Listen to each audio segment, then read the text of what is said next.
राधे राधे, जय श्री श्याम। कैसे हो आप सब?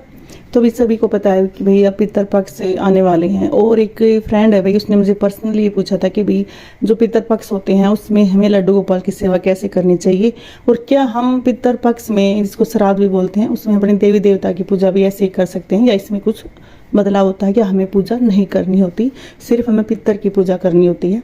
तो ऐसा एक पर्सनली सवाल था मेरे पास, किसी फ्रेंड ने पूछा था, तो मैंने इसी टॉपिक पे ये सोचा कि मैं वीडियो बना दूँ।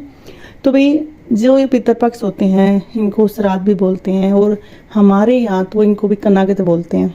हर जगह हर चीज़ को अलग अलग ही बोला जाता है, और सभी को पता है कि भी जो पितृपक्ष होते हैं वो 16 दिन के होते हैं।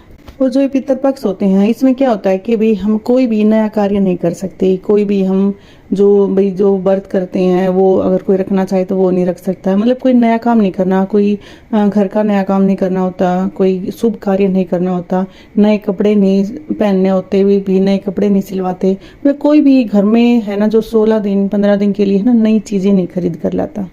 ये होता है पितृपक्ष में, यही होता है। और हम इसमें क्या होता है ना कि अपने जो पूर्वज होते हैं, जो अपने पितर होते हैं, हम उनकी पूजा करते हैं, हम उनका नाम उनको याद करते हैं, और उनके लिए हम भोजन बनाते हैं, भोजन का भोग लगाते हैं, कपड़े दान करते हैं। भी जो ब्राह्मण है उसको घर पर बुलाकर भी हम भोजन करवाते हैं, उसको दान दक्षिणा देते हैं, कपड़े देते हैं, चप्पल जूते देते हैं। मतलब ये सब अपने पितरों की खुशी के लिए हम बहुत कुछ करते हैं। उनको भाई हम जल अर्पण करते हैं, दान भी करते हैं, कुत्ते को, कौवों को, मतलब भी जो भी पक्षी जीव जंतु होते हैं हम कोशिश करते हैं कि सभी को हम खाना खिला सके।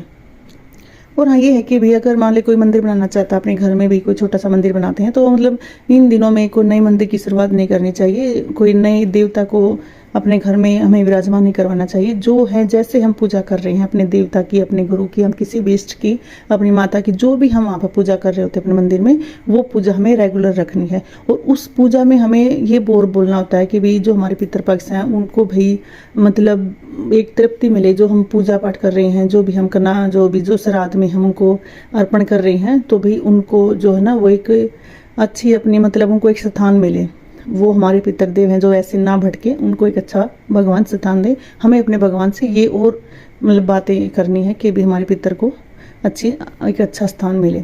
और हमें जो पूजा हम करते हैं वो हमें रेगुलर रखनी है। अपने भगवान की पूजा, अपने इष्ट की पूजा हमें बंद नहीं करनी है। सुबह से हम जैसे आप करते हो वैसे ही आपको पूजा करनी है, क्योंकि अगर हम 15-16 दिन हम अपने जो भगवान हैं जो विराजमान हमारे मंदिर में, हमारे घर में, अगर हम उनकी पूजा नहीं करेंगे तो उनको बुरा लगेगा ना, क्योंकि ये तो हमारा भाई मतलब एक अपमान करना होगा कि हमने 16 दिन के लिए अपने पितरों की पूजा की और भगवान का हमने अपमान किया।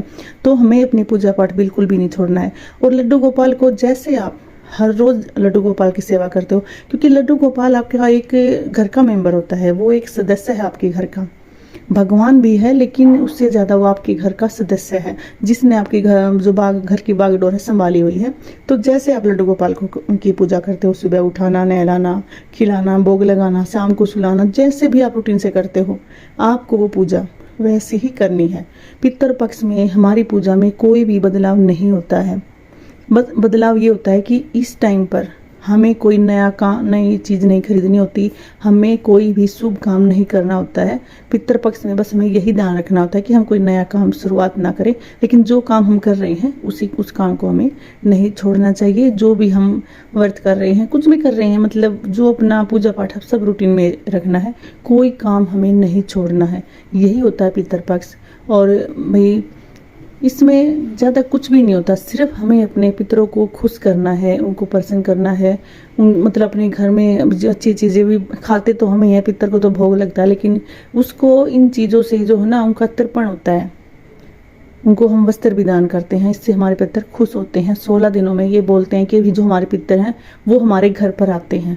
इन दिनों में क्या करना होता है कि अपने घर में हमें लड़ाई बिल्कुल भी नहीं करनी चाहिए, क्योंकि जो हमारे पितर हैं, हमारे पूर्वज हैं, वो हमारे घर आ जाते हैं और यही बोलते हैं कि भी वो आते हैं। अगर हम लड़ते मिलेंगे, घर में लड़ाई झगड़ा होगा तो वापस चले जाएंगे।